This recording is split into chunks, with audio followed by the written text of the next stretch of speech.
आता बघूया टॉप 9 मुंबई आणि उपनगरातल्या बातम्या। नालासोपाऱ्यात 3 मजली इमारतीचं छत कोसळलं, 1 जण जखमी तर 9 जणांना रेस्क्यू करून सुखरूप बाहेर काढण्यात आलं। नालासोपाऱ्याच्या चौधरी कंपाऊंड खंबाळेश्वर मधली घटना। गोरेगाव मालाड कांदिवलीमध्ये मंगळवारी पाणीपुरवठा बंद, गोरेगाव मधली जलवाहिनी बदलण्यासाठी परिसरात पाणीपुरवठा बंद राहणार। भंगार विक्रीतून पश्चिम रेल्वेची 469 कोटींची कमाई, शून्य भंगार मोहिमेतून कालबाह्य इंजिन, जुने डबे अशा विविध भंगारांची विल्हेवाट।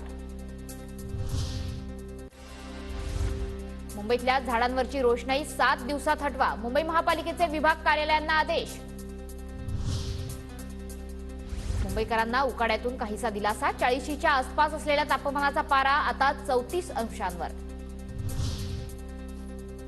मुंबईच्या पाणीसाठ्यात दिवसेंदिवस घट, जलसाठा 22.61%, पाणी कपातीबाबत पालिकेची मात्र चालढकल।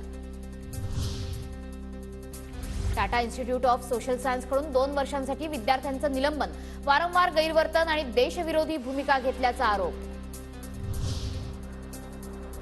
ठाण्यात रस्त्यावर कचरा फेकला तर दंडात्मक कारवाई होणार, ठाणे महापालिका आयुक्तांचा इशारा।